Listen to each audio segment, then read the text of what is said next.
It's time now for the Gem Young Wealthcast.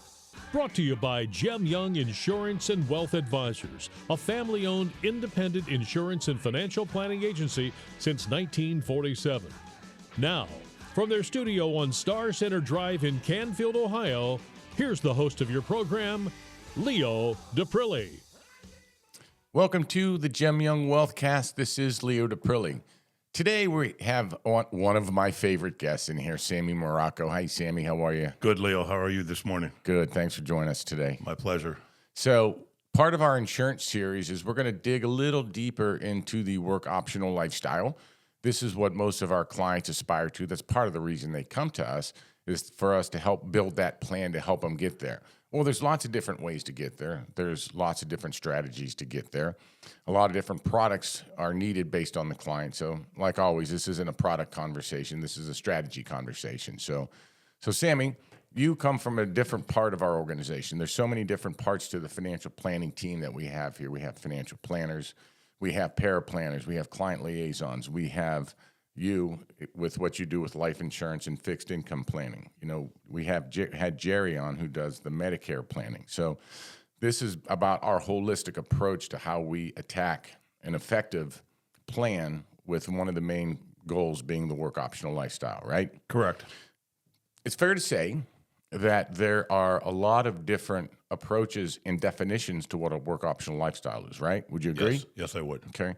What do you see with your clients, how they define some of their work optional lifestyles? So let's start there. Okay.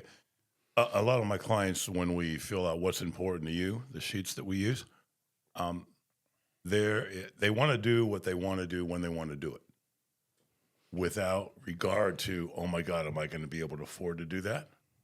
Or, gee, I don't want to do that because I don't want to spend the money because I don't want to run out of money.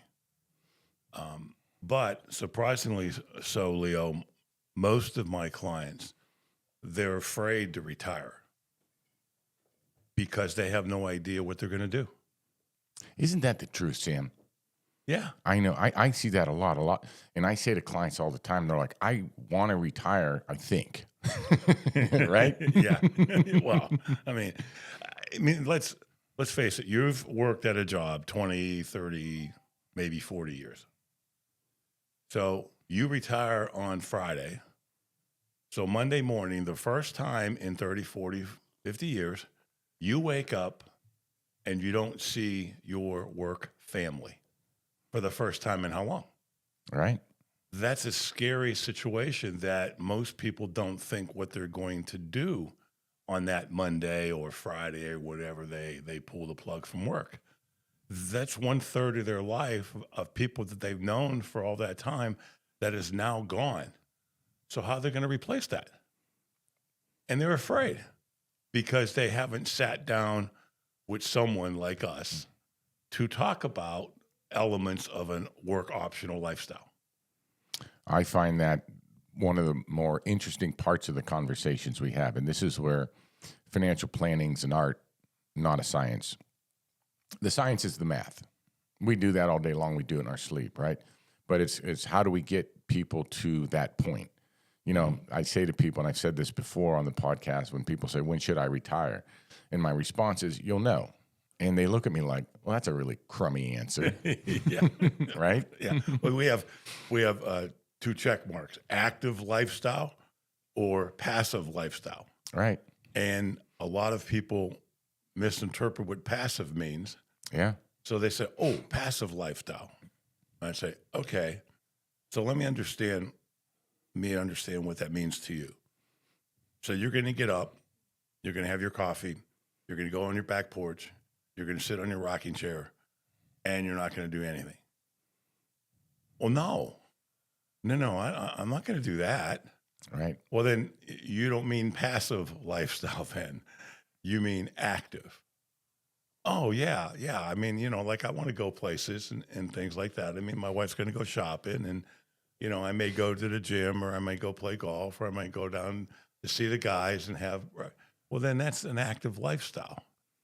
So people today, I feel very strongly that the days of inactivity in retirement are over. Okay, they're not going to sit on their back porch and watch the grass grow or the garden grow. Sit out and drink their coffee and watch, because that's going to lead them, in my opinion, to, you're asking death to come because your mind and your body are not active. And I think where that comes from is, and why this conversation is such a fluid conversation, is 30 years ago, the lifespan was so much less. So when people retired, a lot of times they were feeling much older. And in this town that we live in, that was a very labor-intensive town, a lot of people were physically broken. So sitting around and not doing much was because they labored so hard for 3 to 4 decades that they, in many cases, that's all they were physically able to do. But today's 65-year-old, I mean, Sammy, you see it all the time. We have clients routinely living into our late 80s and 90s and who never thought they would get there. So when they're retiring at, I'll say, 67, they're very healthy. So they're not ready to just, and a lot of them have moved on to maybe less strenuous jobs, maybe more professional jobs. So they have a lot more longevity. They have better health. So they're too healthy to just not do something else. But 30 years ago, we didn't have these conversations. People were just trying to get there, right? Now we talk in terms of the whole approach to the work optional lifestyles, because there could be another third of their life ahead of them in many cases. They may be disengaged from their current profession or retired, whichever term they choose to use, excuse me, for as many years as they worked. So it's a much different conversation. So it's a much heavier decision today than it used to be. Yes, right? yes, it is. I mean, the years ago, you worked in mills and you had very physical labor. So after 30 years of that, you want to just say, okay, I'm done. I don't want to do this. I don't want to go 3 shifts. I don't want to go 7 to 3, 3 to 11, 11 to 7. I don't want to do this anymore. My body's tired. I want to rest. So from that aspect of working, you retire at 65 and you're done. And you don't think about activity after that, because you had your activity 30, 40 years of working every single day, and that's 7 days a week. So it's a little different. Today, however, we have discussions where people say, well, look, I want to retire from my job, but I don't want to retire from life, because we want to use the money that we've saved from 65 to maybe 80, because that's probably when we're going to be the healthiest. We want to enjoy the money. We want to go visit our grandkids. We want to go to Florida. We want to go to Italy. We want to go over in Europe. We want to travel. We want to see the sights. We want to do something every quarter together, whatever that may be. So we want to be active because we know down the road, anytime it could happen that we could have a illness or an accident, and our activity of being able to enjoy life is going to be reduced. So therefore, we want to do that. We want to start as soon as we can.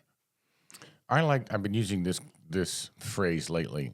It's not about spending your money in retirement. It's about squandering your children's inheritance. Yeah, that's a good point. Yeah. You see that new car I bought? That means you're getting less. Yeah. Gee, we just moved into a house a year ago. That's we just spent your inheritance right here. That's right. We put the basement in. Love you kids. Love you kids, but go to the basement, enjoy my TV that's down there. Yeah, that's right. And by the time I'm dead, it's going to be a well-depreciated TV. Right, that's correct. It'll be smaller than the 100-inch that they're going to get now. Down there. So here's some of the headwinds that we pay a lot of attention to, and we're paying more attention that in the past, for instance, Sammy, and I'll say like 10 or 15 years ago, with what people's lifespans were, and especially back in the day when pensions were more robust than they are today, and pension benefits were more substantial versus what, for instance, a cash-out option were. Mm-hmm. We almost always said, take the pension, because the lump sum that they would get when you tried to invest it, and it was too risky. because it would be like maybe an 8 to 10 or 12-year break-even period. And that was always a pretty high bar to say, I'll take the money and investment and I'll perform my pension. But through the years, with longevity changes to pensions, that conversation's changed. The break-even period has gotten to be a lot longer. And then there's been so many companies that have gone out of business and the pensions went over to the PBGC. This happened a lot in the media business, newspaper business, where companies were buying other companies in the good days and taking on lots of debt. And a lot of these older companies had a lot of heavy pension liabilities. Well, when that business changed, excuse me, they didn't have the revenue stream anymore. So several companies went into bankruptcy, not because the newspaper business was necessarily that unprofitable. They had no way of ever funding their pensions. So we went through a period of time where people quit or were not as trustful of their pensions. And we've have done more analysis, and it's a very case-by-case analysis, where in some cases people are better off to take their lump sums instead of just the pension payment, right? Correct. Because even if they turned around and flipped it, and again, not a product endorsement, but just for a parallel example of saying, even if they took that money and flipped it into an immediate annuity, for instance, and if they got essentially the same, if they could get the same payout to do that, then they were much more willing to trust an insurance company than maybe a prior employer. Because like we tell clients all the time, Fortune 500 companies have an average life of 18 years, okay? And if you're going to rely on that company to make a pension payment to you for maybe 30 years, that's a big risk anymore. Correct. Okay. Yes. But I've said this before, Sammy, and you've heard me say this, that until we got to the 70s, this whole idea of a structured retirement benefit is pretty new. It's like within the last 40 years new. So like when we had all the problems with pensions and companies, I looked at it and said, this is the problem of an untested system. It was always theoretical. Here's the math. That's why I hate long-term projections, because they never work out, because too much changes along the way. But people rely on them. That's right. And that does nobody any good, right? Because if things, and rarely do they work out to the upside, right? Things typically work out, and when you have structured projections that go over 20, 30 years, that's why, like, even when we build our financial plans for our clients, we do retirement probability analysis, and try to assign a percentage to the likelihood of success instead of saying, yeah, you're good. And I see so much software that's out there where everybody tries to simplify how much money you need for retirement, and then they just give you that, yeah, you're good. But, how do you know? I haven't really tested it. I think over the years, the definition of words that we use have changed. Before, when you worked for a company and they had a pension, and you're gonna get, when you retire, 100% of your salary or 90% of your salary. Defined benefit plans where they said, you're 35, when you're 65, you'll retire with how much you want to retire with. Well, I want to retire with $100,000. Okay, well, then we're going to have to put X amount of dollars in for you for 30 years at this interest rate. As long as that interest rate stays that way and we put this amount of money in, you're going to get $100,000 when you retire. Great. Well, guess what? Doesn't happen that way. Because unfortunately, if the interest rate goes down and the company doesn't make up the difference in the contribution, has to be more, then they're not going to fund it. And so that's why over the years, the industry has said, forget about pensions. Well, let's go to this 401k defined contribution stuff we can use. And then the responsibility will go on the employee to make sure that they have their retirement. But then there are no real distribution options on a 401k when you end your service. And that's where we come in with regard to talking to them. What do you want to do with this money? Where's it going? Where do you want it to go? Do you have a guaranteed lifetime income for yourself besides Social Security, if you're going to take Social Security, if you qualify for Social Security? I don't remember the year, so I'm going to guess. I'm going to say it was approximately 35 years ago when 401ks came into existence. And so many people just didn't participate because the generation was relying on pensions and their Social Security and believed in all those promises. So then as the world began to change and then people were losing pensions, companies were going out of business, people were in such dire financial straits that their children said, I don't want to be like mom and dad. And I think seeing that happen is what really compelled people to start saving into 401ks. When 401ks came out, Sam, you know what I used to call it? The Great American Con. Because because companies were saying, hey, we're stopping our pension, but we're going to let you put your money away for you, and you can put in up at that time. It was up to 15%, and we're going to give you 3%. Well, the average defined benefit contribution back there was 10%. So as companies were selling the 401ks to employees, they were reducing their pension commitment by 70%. That's why I call it the Great American Con. Correct. Right. You're right. But that's all we had. Right. So we had to use it.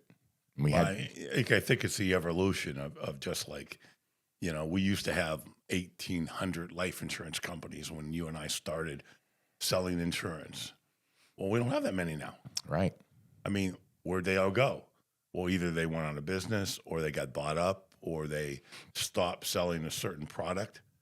Their revenue went down and they had to make changes because life changes, situations change, society changes, industrial production, everything changed. We went from, building steel mills to now doing social media or computers or, now there's AI. So everything has changed. There's an old expression you probably heard, adapt or die. Right.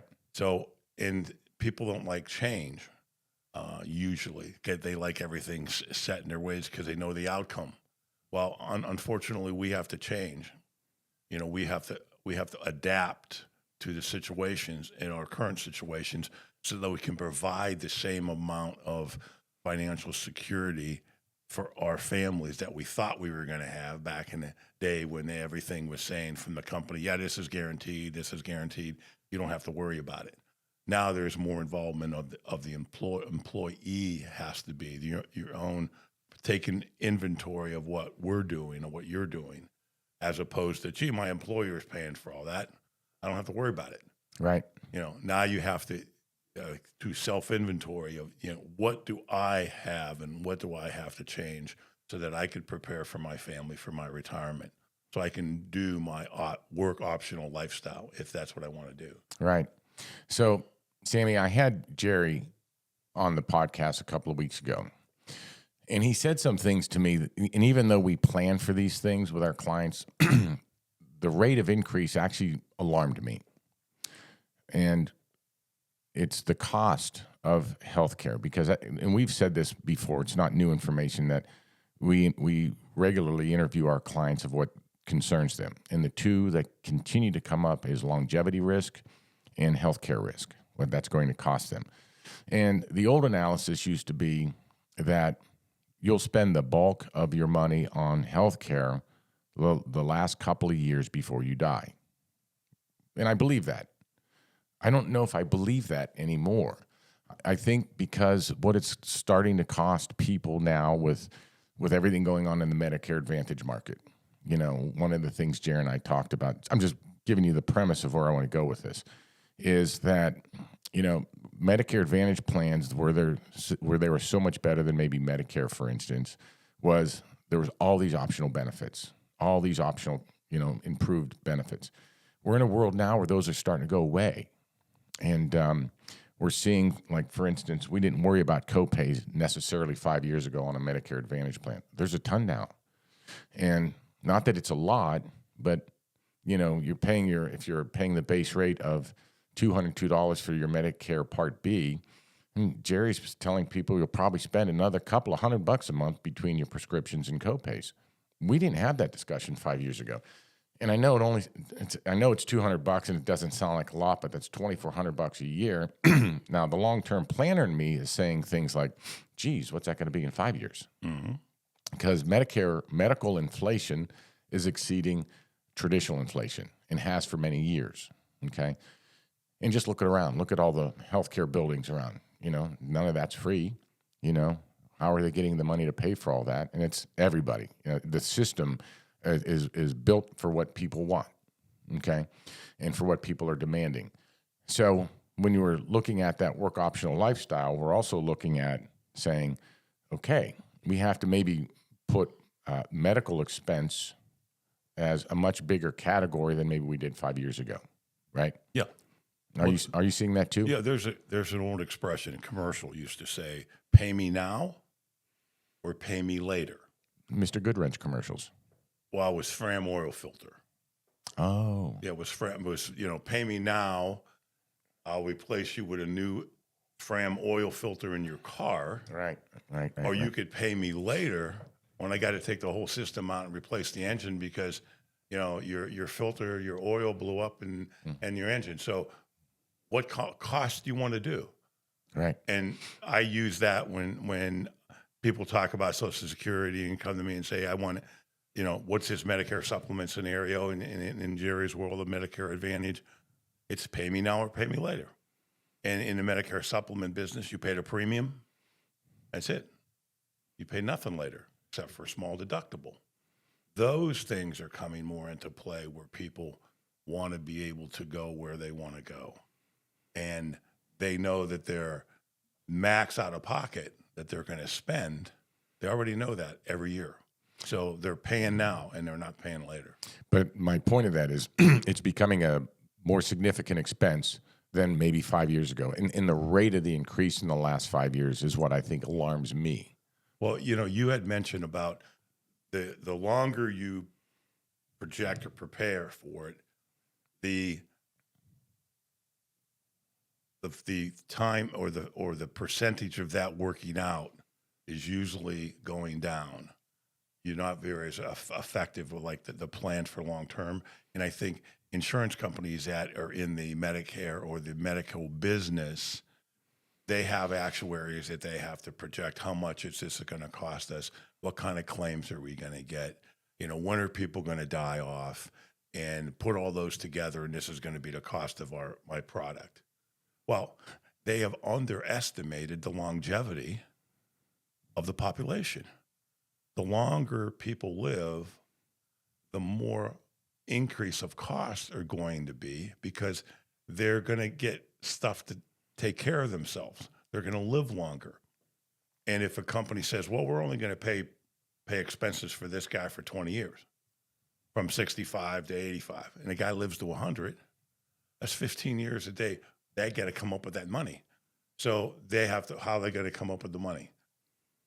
Whatever the premiums are going to pay. They can't cut, or they're going to cut their benefits, or they're going to increase their premiums. So who's going to lose out? The customer usually loses out because the company's not going to do something to lose money. Right. So, I mean, that's why we do what we do. Okay, right. So, Sammy, when we come back, I want to keep this conversation, but I want to talk about more of the risks that happen that could torpedo somebody's work optional lifestyle, okay? And this is Leo Daprile. This is the Gem Young Wealthcast. We'll be back after this break.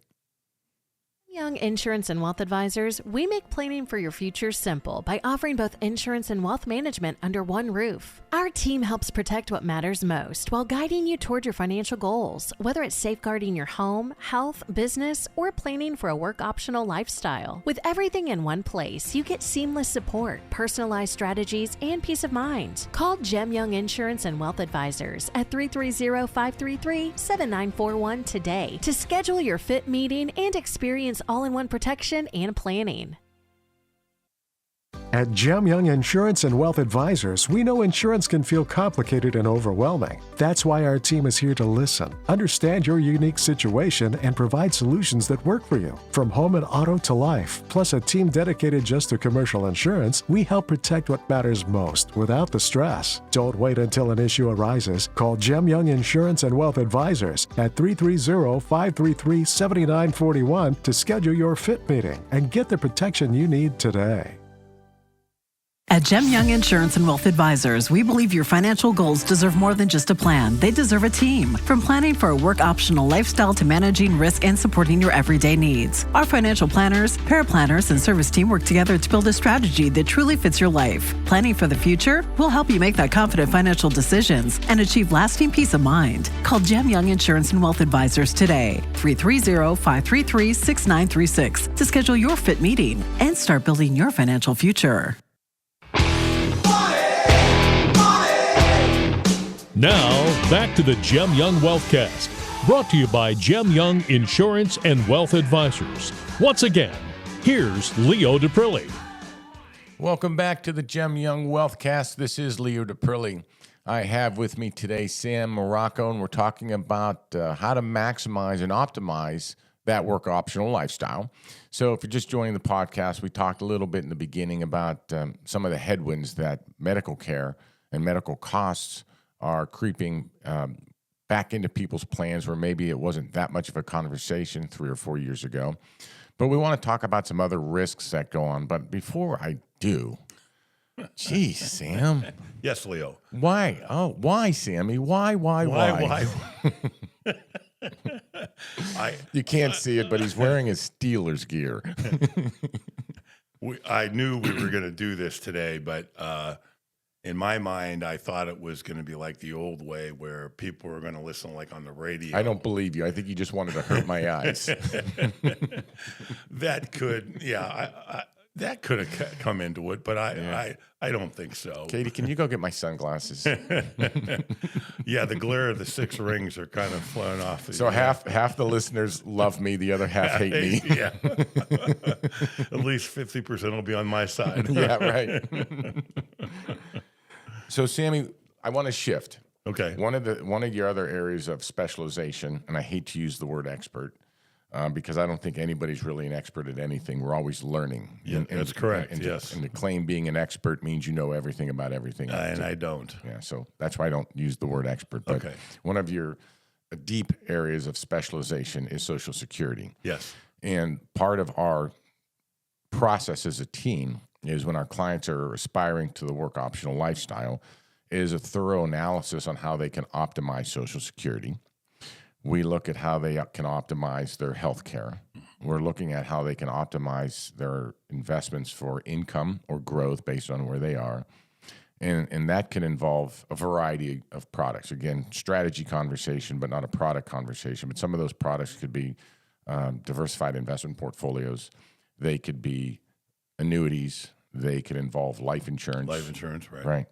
Long-term care insurance. Long-term care insurance. So they're all effective products, in my opinion, and you hear me say this all the time. They're all effective products if they're used appropriately. Correct. And so many times my biggest frustration that you've heard from me for 14, 15 years now is some of the products are just not used appropriately. And people are put into products they shouldn't be in, okay? But all of them are excellent solutions in the right environment. And not all of them are good for everybody. Correct. Right? Right. So, for instance, with life insurance, for instance, just, again, from a strategy point of view, with many of the long-term care riders that are available on life insurance contracts, that's one way where we can solve for a benefit for long-term care, and we can solve for creating estate cash flow at the same time. So that's an appropriate use for it. Some folks just don't want any risk to their income, and that's where an annuity would be appropriate, where they don't want market fluctuations to create the unease. Maybe they want to say, okay, I understand it's a more conservative investment, more conservative return, but I don't want to worry month to month what my check's going to be, right? Yes. I just want that check. I don't care what the Dow or the NASDAQ or the S&P do. I want to go do that work optional lifestyle, right? So, for some people, really needing to have that long-term care, because one of the things I talked with Jerry about is having a experience with a family member going into a nursing home recently was the cost was eye-popping to me. I don't know why it should, but I think it's accelerated that much in the last 3 or 4 years, just like everything else. And with the average stay, one of the risks I'm looking at is there could be significant reduction in the value of an estate on a nursing home stay, where maybe 5 years ago, I don't think it wasn't that way 5 years ago, like what it is now. So that's back to entering into the conversation, where it was maybe more of an afterthought, or like, yeah, you have enough assets, you can cover it. Now we're thinking, okay, you got a lot more to cover. So if I'm saying this for the listeners, if you've looked at long-term care and decided it was too expensive or not for you, and you made that decision 5 years ago, take another look. It's a different world. Yeah, it is. And Right. here's a situation too that you have to think about. Okay, I'm very successful. I've accumulated assets. I have $3 million, $4 million put aside. Man, I could pay for my own care. I could pay for my nursing home care or the stuff that I have to pay. I can do that. Well, you might do that, but is the cost cheaper to take 1% or 2% of your assets and protect that through one of the products that have long-term care, so that they can pay your monthly fee without you having to dig into your assets that would normally go to your children or go to your family? So, I mean, there's a lot of ways to look at it. That's why if you have a relationship with skilled planners or people that are in the business to point out to you, hey, listen, this is a great option. This is what you're doing, but look at option A or B and what that would do for you and how that fits into your overall plan. I think that's one of the important roles for us to do when we sit down with a client. Like, okay, I want to take Social Security at 62. Okay, great. Why? Well, because I paid for it and I want to take it. Great. Are you still going to work? Yeah, I'm still going to work. Well, then there's some things you have to know. You know, they have an earnings test. They'll take some money away from you. Well, when does that end? How about if I wait to this date? Or how about if, so those are things, the discussions that we get involved with our clients to say, hey, listen, you may want to wait until this date or this age, and this is why. Okay, and great. And then they'll look at it and say, gee, I never thought about that. And I think what's important about that, Sammy, one of the things that I really like that we do, and it's one of the hallmarks of what we do, is many of these product decisions are very much math driven. They're not feature sold like so many people when they buy these products. And I'll ask them, why'd you buy it? And they just spout off the features. And I'm like, but do you need that? And they're like, well, I don't know. It sounded good. Yeah. It sounded like I might need it. Right. You know? Yeah. So we try to be we are unemotional about whether a particular product fits, you know, because the end game gets back to the original question where we started the podcast today, right? How do we get to that work optional lifestyle and maintain it? You know, one thing I think you and I did this personally a year ago, and you and I had a discussion about it, whether it was good, bad, or indifferent to do. But, you know, at my age, I bought a house. House was already built. We bought it. But in order to prepare for my future, I took some money that I had in my 401k and put it into an income product, and now I have my mortgage paid for every single month without having to worry about it. Well, that was a good decision for me. That's type of things that we do for our clients that would say, what happens if you do this? What was this money for? Well, it's just going to go, yeah, but she didn't think about using it this way. So I think it's important. I mean, you got a lot of people in this business around, and everybody claims about returns, and, you know, you can get this or that, but, you know, returns are not where it's at. It's what your needs, wants, and wishes are. How do I want to live my life when I retire?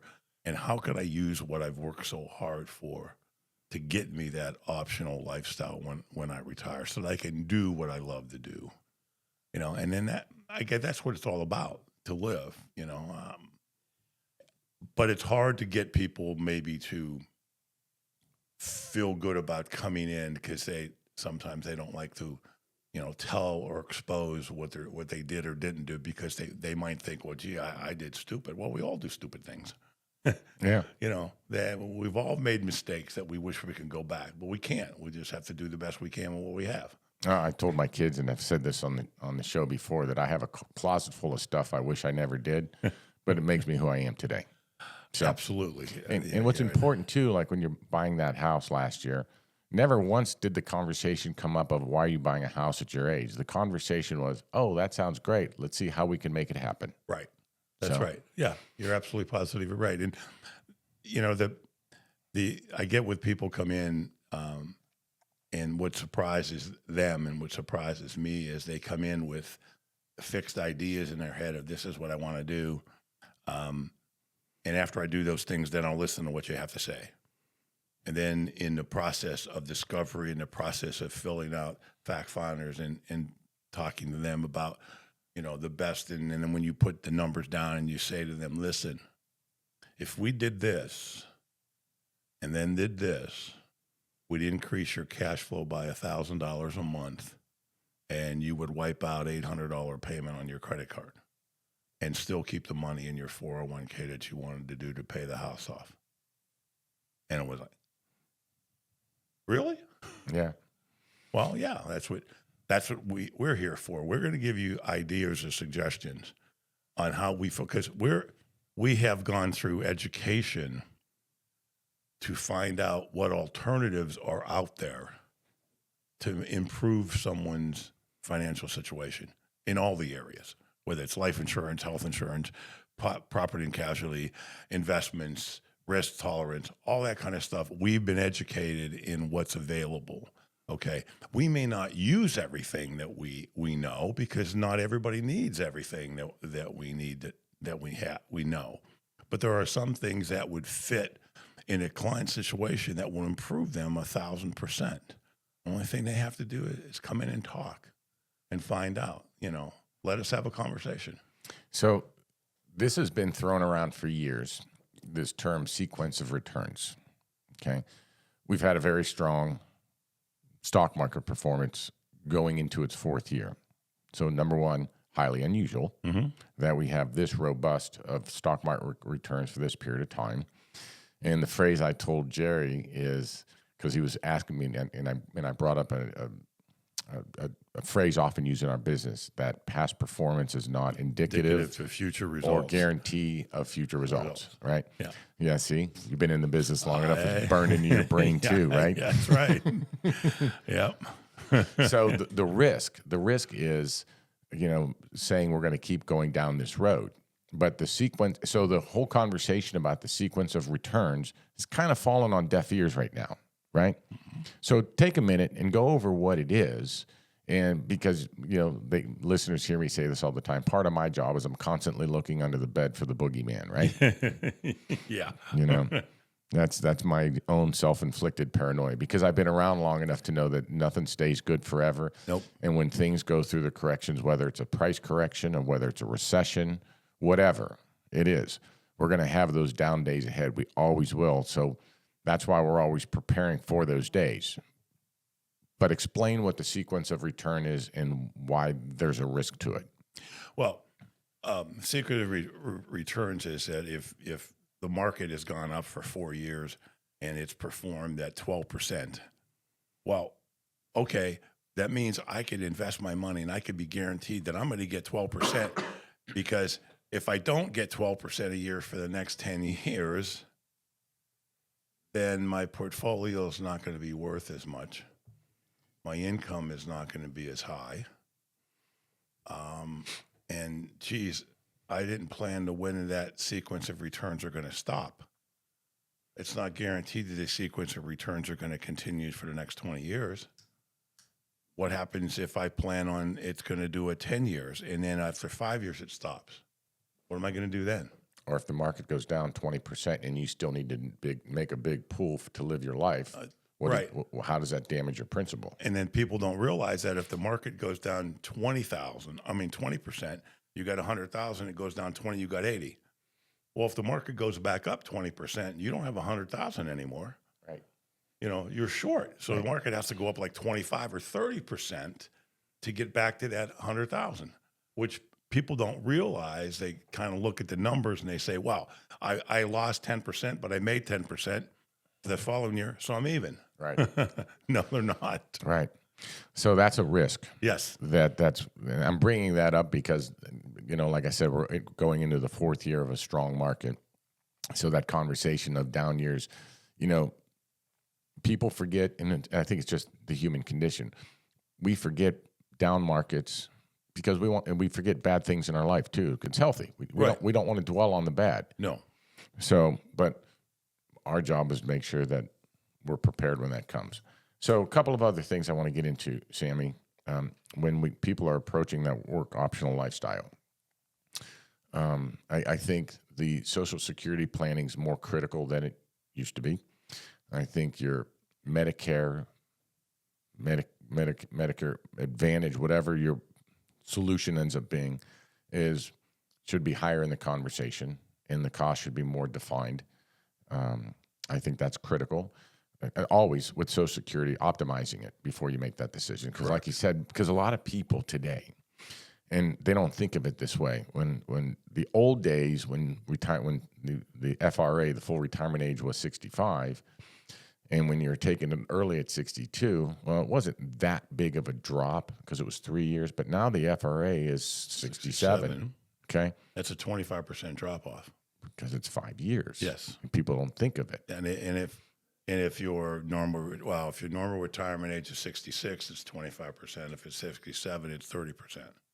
So if you take it early, and the problem also is that whether it's Medicare, whether it's Social Security, whenever you're dealing with the government per se, there's always under the surface some different rules and regulations that come up and bite you if you didn't know that prior to making your decision. And I think that's the most important thing, why you need an advisor that can help you negotiate that. Because the world today is when you turn 65, you get bombarded with robocalls, information, mail that says, do this Medicare plan, and then you'll get money back from Social Security and do all this, and we got all these benefits. Check what you're available, and all this advertisement, and you get all this mail. And I don't know anybody that's come into my office and said, gee, I understand all this. They give it to me, and he said, what should I do with it? I take it and I throw it in my wastebasket. I think you're right. I call it the marketing assault on turning 65, right? Yeah. It's actually been good for business because people get so inundated with stuff. Yeah. I had to pause there to not use profanity. Yeah. Okay. Yeah. That they're actually coming to us and saying, what do I do with all this? Yes. Because there's so many different messages being sent that by the time you're done reading it, you're more confused than when you started, even if you had a pretty good grip on it. Right? Well, it's a College of Financial, the College of Baymar, Pennsylvania, where I got my last designation, all of my professors said, tell your clients when they walk in that you're going to take Social Security at age 70 and you're going to wait to the maximum date and then sit back and say to them, tell me why you don't want to wait till 70. And then let them tell you why. And most of the people won't know of why they want it. Most is just, hey, I worked 30 years. I want my money. Well, don't be so excited about getting your money back, quick to make that decision, because there's consequences to every decision. And as long as you understand the consequences of what's going to occur and you could accept those, then yeah, retire whenever you want. But as long as you have someone to sit down with and talk about that knows the situation, that says, yes, you can do this at 62, but this is what your consequences are. You could wait till 65. This is what your consequences are. Or you could wait till your normal retirement age at 67, and this is what your consequences will be. So, hey, pick whatever one you want. So, Sammy, I got just a couple minutes left, but I want to ask you this question. Sure. What do you think's the biggest mistake people make when planning for retirement? The biggest mistake that they make planning for retirement. That's a good question. Do you think what made me think of the question was, people taking Social Security maybe too early? I think the biggest problem, I think the biggest mistake that they make is they make uneducated decisions. I feel very strongly. I mean, yes, people are type A personalities. They're used to doing everything themselves. They want to just, make your decision and they think they're right. But it's never, it shouldn't be a problem to say, hey, listen, I should maybe ask someone that knows maybe more than me or is in the business of knowing it. Let me just check my decision and make sure it's correct. It's okay to ask for help. It's not that you're saying, hey, I'm stupid, I don't know what I'm doing, and that's why I want help. No, I have a plan. I want to make this decision. I just want to make sure it's right. So I want somebody to bounce it off. It doesn't cost anything to do that. Once you come in and you verify your situation, you say, this is the best plan for me, the best option, go ahead and do it. And now you don't have to worry about laying your head on the pillow at night and going, ooh, did I make a mistake? Right. And it's too late then after you made it. So I think the challenge to that, Sammy, and the reason people would go down that road is I think the way information's presented to people these days makes they try to make the complicated simple. And it's especially once they get to certain amount of assets that the people that come to us know there's complications, and they know it's not that simple. So those are the ones that are not afraid to ask for the advice. They're looking for that game plan and that roadmap. So, well, believe it or not, Sammy, I'm out of time. Oh, geez. That went fast. Always does with you, buddy. Oh, man, it's great. Thank you. Appreciate this. Yeah, and before I let you go, Katie, can you give me something for my eyes? I think that they're bloodshot from looking at this Steelers shirt for an hour. Sorry, Sammy. That's all right. That's fine. It's all right. All right, Sammy, thanks for coming on today. My Appreciate pleasure. it, buddy. Anytime, Leo. Thank you very much. Have a Okay. good day. You too. Okay. All right, this is Leo Daprile. This is the Gem Young Wealthcast. I'll be back after this break. At Gem Young Insurance and Wealth Advisors, we know every financial journey is unique. That's why our team of financial planners, paraplanners, and service professionals work together to provide personalized strategies for a work-optional lifestyle, investments, and risk management. We're here to help you plan for today, protect tomorrow, and enjoy the life you've worked so hard for. Take the first step toward financial confidence. Call Gem Young Insurance and Wealth Advisors at 330-533-6936 to schedule your fit meeting today. Hey, it's Medicare Jer here from Gem Young Insurance and Wealth Advisors. Medicare can feel confusing, but I'm here to make it simple. With the right Medicare Advantage or Supplement plan, you can worry less about unexpected healthcare costs and focus more on enjoying life. Let's make sure you've got the coverage that fits your needs and gives you peace of mind. Call me, Medicare Jer, at Gem Young Insurance and Wealth Advisors today at 330-533-7941 to schedule your appointment, and let's get your plan in place. By calling this number, you will be speaking to a licensed insurance agent to answer your questions or provide additional information about Medicare Advantage plans, prescription drug plans, or Medicare Supplement insurance plans. This is an advertisement for insurance. At Gem Young Insurance and Wealth Advisors, we make planning for your future simple by offering both insurance and wealth management under one roof. Our team helps protect what matters most while guiding you toward your financial goals, whether it's safeguarding your home, health, business, or planning for a work-optional lifestyle. With everything in one place, you get seamless support, personalized strategies, and peace of mind. Call Gem Young Insurance and Wealth Advisors at 330-533-7941 today to schedule your fit meeting and experience all-in-one protection and planning.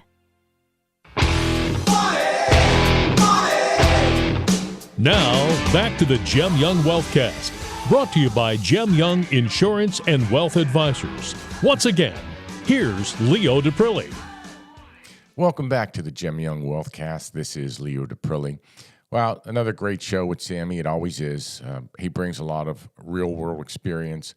And the point of having him on today is to talk about all the different complexities that are continuing in the financial planning market and what we need to do for our clients. And there's a lot of different solutions out there that are way better than they were even 3 or 4 years ago. And we're using different strategies that maybe we didn't use 10 years ago because longevity and the risk to people's income. So there's a lot of different strategies we're deploying, different products that we're using to help people get to where they want to get to that maybe with a shorter lifespan weren't really in the conversation. So this is just another example of the resources we have here at Gem Young Insurance and Wealth Advisors. We have Sam, who's one of his specialties is Social Security optimization. You've heard Jerry a couple of weeks ago. He's our Medicare guy. That's why we call him Medicare Jer. Then we have the financial planning team that's coordinating and putting all of that stuff together for you. So one of the points I wanted to stress today, and we're doing it all month, is what we planned for 5 years ago and how things looked 5 years ago has drastically changed in terms of expenses. Expenses we thought people would maybe have later in their life they're having today. And it's not a lot, but the trend is there. The trend is there that, especially in healthcare expenses, that there's more out of pocket now than there was years ago. And normally once we go down that trend, that normally doesn't reverse. I mean, how many of you out there still have a $100 deductible on your car insurance? Nobody, right? You don't have $250. Rarely do you, because the cost is too expensive. Healthcare is going the same way. We've already had high deductibles if you're pre-65. And now we're starting to see, because of the cost of the 65 plus, that the cost pressures on that, we're starting to see those plans change. So the whole point of having the conversation today about the work optional lifestyle is to talk more about what it is to be in that work optional lifestyle and what, what risks that you face, okay, once you get there. So instead of the romantic aspiration to get there, which we still want you to have, and we still want you to desire that next phase of your life, we just want to make sure that with all the things that are changing, you're aware of everything that's going on and aware of how this might impact you. So again, Sammy's got great insight on that. He's pretty seasoned guy. He's been with it as long as I have, maybe a few years longer, but always good and constructive advice. The podcast is available right after the show today. Check it out on Spotify, Apple, or anywhere else that you get your download. Appreciate you listening. This is Leo Daprile. This is the Gem Young Wealthcast. Until next time. At Gem Young Insurance and Wealth Advisors, we make planning for your future simple by offering both insurance and wealth management under one roof. Our team helps protect what matters most while guiding you toward your financial goals, whether it's safeguarding your home, health, business, or planning for a work-optional lifestyle. With everything in one place, you get seamless support, personalized strategies, and peace of mind. Call Gem Young Insurance and Wealth Advisors at 330-533-7941 today to schedule your fit meeting and experience all-in-one protection and planning. At Gem Young Insurance and Wealth Advisors, we know insurance can feel complicated and overwhelming. That's why our team is here to listen, understand your unique situation, and provide solutions that work for you. From home and auto to life, plus a team dedicated just to commercial insurance, we help protect what matters most without the stress. Don't wait until an issue arises. Call Gem Young Insurance and Wealth Advisors at 330-533-7941 to schedule your fit meeting and get the protection you need today. At Gem Young Insurance and Wealth Advisors, we believe your financial goals deserve more than just a plan. They deserve a team. From planning for a work-optional lifestyle to managing risk and supporting your everyday needs. Our financial planners, paraplanners, and service team work together to build a strategy that truly fits your life. Planning for the future? We'll help you make that confident financial decisions and achieve lasting peace of mind. Call Gem Young Insurance and Wealth Advisors today. 330-533-6936 to schedule your fit meeting and start building your financial future. Join me every week where we talk anything and everything about your money. Have a topic you want to hear more about? Email Katie, that's Kayti, at gemyoung.com. You can find us on Apple, Spotify, and the iHeartRadio apps. Until next time, this is Leo Daprile.